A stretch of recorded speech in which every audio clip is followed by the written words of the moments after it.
നമുക്ക് പ്രധാനപ്പെട്ട ഒരു വേടനെ നമ്മുടെ ഇതിഹാസ കാവ്യങ്ങളിൽ നിന്നറിയാം. അതായത് വാൽമീകിയുടെ രാമായണം പിറവിയെടുത്ത കഥയാണ് അത്. ക്രൗഞ്ച മിഥുനങ്ങളെ ഒരു വേടൻ അമ്പെയ്ത് കൊല്ലാൻ നോക്കുന്നു. അപ്പോൾ വാൽമീകി കഥയിൽ നമുക്കറിയാം, അരുത് കാട്ടാള മാ നിഷാദ എന്ന് പറയുന്നു. അവിടെ നിന്നാണ് രാമായണം എന്ന ആദ്യ കാവ്യം നമുക്ക് കിട്ടുന്നത്. വേടൻ്റെ കഥകൾ, ഇറച്ചിവെട്ടുകാരൻ്റെ കഥകൾ ഒക്കെ വേറെയും നമ്മുടെ കാവ്യങ്ങളിൽ കാണാം. അതിൽ പ്രധാനമാണ് മഹാഭാരതത്തിൽ വിശ്വാമിത്രൻ്റെ കഥയിൽ വരുന്ന ഇറച്ചിവെട്ടുകാരൻ. അതായത് ഒരു പട്ടിണി കിടക്കുന്ന ഒരവസരത്തിൽ വിശ്വാമിത്രൻ ഒരു പിന്നോക്ക സമുദായത്തിൽപ്പെട്ട ആളുടെ ചാളയിൽ കയറി മാംസം മോഷ്ടിച്ച് തിന്നു. ആ സന്ദർഭത്തിൽ പല കുറ്റങ്ങളും വിശ്വാമിത്രൻ്റെ പേരിൽ വരുന്നുണ്ട്. ഒന്ന്, വിശ്വാമിത്രൻ പിന്നാക്കക്കാരൻ്റെ ചാളയിൽ കയറുന്നു, അത് ശരിയല്ല. രണ്ട്, മാംസം ഭക്ഷിക്കുന്നു, അത് ശരിയല്ല. മൂന്ന്, മാംസം കട്ടുഭക്ഷിക്കുന്നു, അത് വലിയ പാപമാണ്, ഗുരുതരമാണ്. അപ്പോൾ ഈ സന്ദർഭങ്ങളിൽ നിന്ന് അവിടെ കാണുന്ന വ്യാധൻ എന്നാൽ ഇറച്ചിവെട്ടുകാരൻ, ആ ഇറച്ചിവെട്ടുകാരനുമായിട്ട് ഒരു സംവാദത്തിൽ ഏർപ്പെടുകയാണ് വിശ്വാമിത്രൻ. അപ്പോൾ വിശ്വാമിത്രന് അതുവരെ അറിയാവുന്ന സിദ്ധാന്തങ്ങളെക്കാൾ ഒക്കെ മഹത്താണ് ഈ വ്യാധൻ ഇറച്ചിവെട്ടുകാരൻ പഠിച്ചു വച്ചിരിക്കുന്ന ജീവിതത്തിൻ്റെ ഫിലോസഫി. അതാണ് വ്യാധഗീത എന്ന പേരിൽ അറിയപ്പെടുന്നത്. ഭഗവത്ഗീത പോലെ ധാരാളം ഗീതകളുണ്ട്, ഉദ്ധവഗീത, വ്യാധഗീത. ഈ വ്യാധഗീത ഒരു മഹത്തായ ഗീതയാണ്. അപ്പോൾ നമ്മുടെ ഈ സനാതനധർമ്മത്തിൽ പറഞ്ഞിരിക്കുന്നത് ജാതിഭേദങ്ങൾക്കതീതമായ ചിന്തകളാണ്. അതുകൊണ്ടാണ് നിർവാണ അഷ്ടകത്തിൽ ശ്രീ ശങ്കരാചാര്യർ തന്നെ പറഞ്ഞിരിക്കുന്നത് നമേ ജാതിഭേദ, എനിക്ക് ജാതിഭേദമില്ല എന്ന്. ശ്രീ ശങ്കരന് തന്നെ ജീവിതത്തിലുണ്ടായ ഒരനുഭവത്തിൽ നിന്നാണ് അദ്ദേഹത്തിൻ്റെ മനീഷ പഞ്ചകം ഉണ്ടായത്. അതായത് വഴിയിൽ കണ്ട ഒരു പിന്നാക്ക സമുദായക്കാരനോട് മാറിപ്പോകാൻ ശീലം കൊണ്ട് ശങ്കരാചാര്യർ കൽപ്പിച്ചു. അപ്പോൾ ആ പിന്നാക്ക സമുദായത്തിൽ നിന്നുള്ളയാൾ ശങ്കരാചാര്യരോട് ചോദിച്ചു, ആരോടാണ് മാറിപ്പോകാൻ പറയുന്നത്? എൻ്റെ ശരീരത്തോടാണോ ആത്മാവിനോടാണോ? അപ്പോൾ അദ്വൈതം അഗാധമായി ഉള്ളിലുള്ള ശങ്കരാചാര്യർക്ക് കാര്യം മനസ്സിലായി. ശങ്കരാചാര്യർ അദ്വൈത ചിന്തകളിൽ മുഴുകി പറഞ്ഞത് തെറ്റാണ് എന്ന ബോധ്യത്തിൽ നിന്നാണ് അദ്ദേഹം ജാതിയെ വിമർശിക്കുന്ന മനീഷ പഞ്ചകം എഴുതുന്നത്. നമ്മൾ വേറൊരു വേടനെ പറ്റി കഴിഞ്ഞ ദിവസങ്ങളിൽ ഇവിടെ ചർച്ച ചെയ്യുന്നത് കണ്ടു. അത് ചാനൽ ചർച്ചകൾ, സോഷ്യൽ മീഡിയ പോസ്റ്റുകൾ. അതിലൊക്കെ കണ്ടത് ഈ വേടൻ്റെ താമസ സ്ഥലത്ത് നിന്ന് കഞ്ചാവ് പിടിച്ചു, 9 ലക്ഷം രൂപയും പിടിച്ചു. പക്ഷേ വേടൻ്റെ താമസ സ്ഥലത്ത് നിന്ന് കഞ്ചാവ് പിടിച്ചതിൻ്റെ ഉത്തരവാദിത്തം വരേണ്യവർഗത്തിന് മേൽ കുറേ ചാനൽ ചർച്ചയിലെ സ്ത്രീകളും പുരുഷന്മാരും, സോഷ്യൽ മീഡിയ പോസ്റ്റിലെ സ്ത്രീകളും പുരുഷന്മാരും, ദലിത് ചിന്തകരും ഒക്കെ വരേണ്യർക്ക് മേൽ അത് ചാർത്തുന്നത് കണ്ടു. വേടൻ ഒരു റാപ്പർ ആണ്, പാട്ടുകാരനാണ്.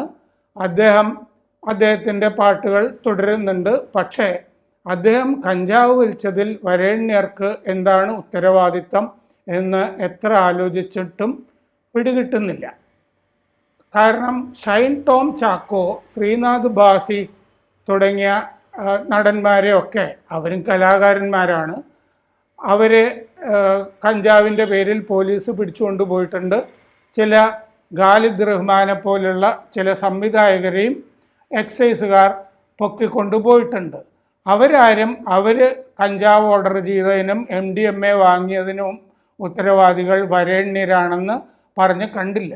പിന്നെ എങ്ങനെയാണ് ഈ വേടൻ കഞ്ചാവ് വാങ്ങി വലിച്ചു കഴിഞ്ഞാൽ വരേണ്യർ ഉത്തരവാദികളാകുന്നത് എന്ന് എത്ര ആലോചിച്ചിട്ടും മനസ്സിലാകുന്നില്ല. ഇടയ്ക്ക് വിനായകൻ മദ്യപിച്ച് പല ആളുകളെയും ഫ്ലാറ്റിൻ്റെ താഴെയുള്ളവരെയൊക്കെ തെറി വിളിക്കുകയുണ്ടായി. അത് കഴിഞ്ഞ് വിനായകൻ തുണി അഴിച്ചിട്ട് തുള്ളുകയും ചെയ്തു. ഇതിൻ്റെയും ഉത്തരവാദിത്വം വരേണ്യർക്കാണ് എന്ന് ഈ ചിന്തകർ പറയുന്നത് കണ്ടു. പക്ഷേ വിനായകൻ അതിന് പ്രായശ്ചിത്തം കണ്ടെത്തി.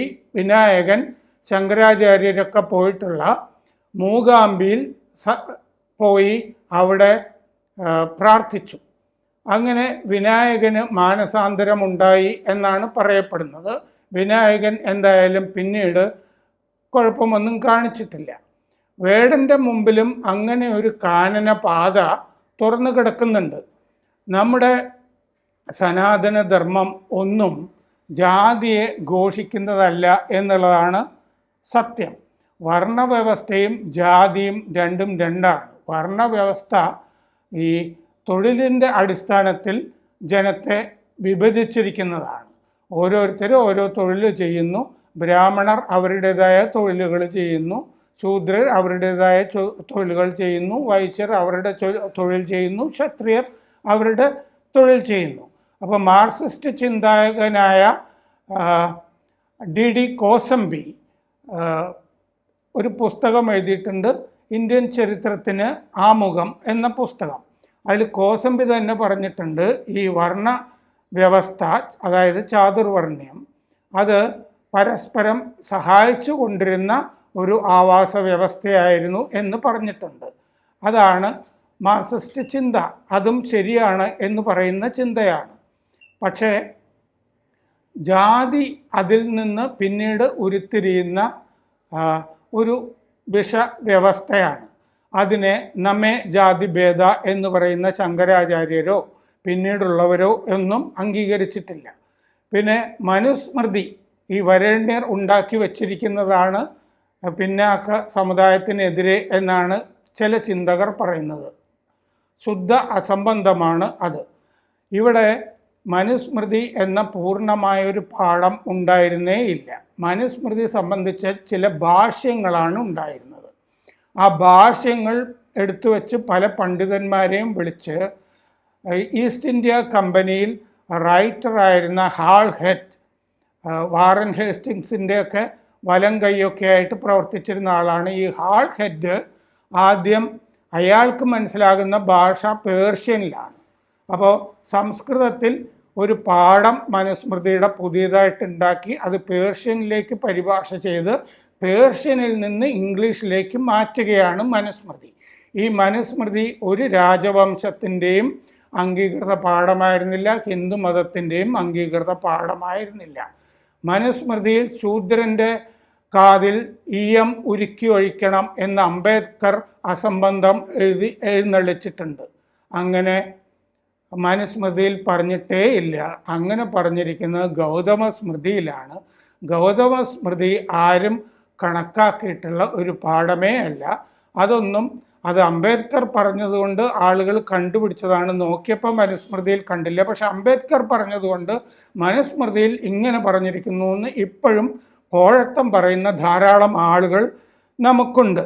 അപ്പോൾ ഇപ്പോൾ സംഭവിച്ചിരിക്കുന്നത് എന്താണെന്ന് വെച്ച് കഴിഞ്ഞാൽ, ഈ ഹിന്ദു മതത്തിൽ ഒരു വിഘടനം ഉണ്ടാക്കണം എന്ന ഇസ്ലാമിക അജണ്ട ഉണ്ട്. ഹിന്ദു മതത്തിൽ നിന്ന് ഈ ദലിതരെ അടർത്തി മാറ്റി അവരെ മതം മാറ്റി ഇസ്ലാമാക്കുക എന്നൊരു അജണ്ട നടക്കുന്നുണ്ട്. ആ അജണ്ടയുടെ ഭാഗമായി ദലിത് ചിന്തകർ എന്ന് പറഞ്ഞ് ചില ആളുകൾ ഇവിടെ നിരന്തരം പ്രഭാഷണങ്ങൾ നടത്തുന്നുണ്ട്. അവരുടെ ലക്ഷ്യം ദലിതരെ ഈ ഹിന്ദു ജനസാമാന്യത്തിൽ നിന്ന് അകറ്റുക എന്നുള്ളതാണ്. ഹിന്ദു മതത്തിനകത്ത് ഭിന്നതയുണ്ടാക്കുക, ഒരു വിഭജനമുണ്ടാക്കുക എന്നുള്ളതാണ് ഇസ്ലാമിസ്റ്റുകളുടെ ലക്ഷ്യം. ആ ഇസ്ലാമിസ്റ്റ് അജണ്ടയ്ക്ക് തലവെച്ച് കൊടുക്കുന്നതിൻ്റെ ഭാഗമായിരുന്നു വേടൻ്റെ ജാതി പറച്ചിലും വേടൻ കഞ്ചാവ് വലിച്ചതിന് കുറ്റം വരേണ്യരുടെ മേൽ ചാർത്തി വയ്ക്കുന്നതും. ഈ ഇസ്ലാമിക അജണ്ടയാണ് നമ്മൾ സൂക്ഷിക്കേണ്ടത്. വേടന് മുമ്പിൽ വിനായകൻ്റെ പാത, മൂകാംബിയുടെ കാനന പാത വിശാലമായി തുറന്നു കിടക്കുന്നുണ്ട്. കൂടുതൽ വാർത്തകളും വിശേഷങ്ങളും നിങ്ങളിലേക്ക് എത്താൻ ABC മലയാളം സബ്സ്ക്രൈബ് ചെയ്യുക, ബെൽബട്ടനും അമർത്തുക.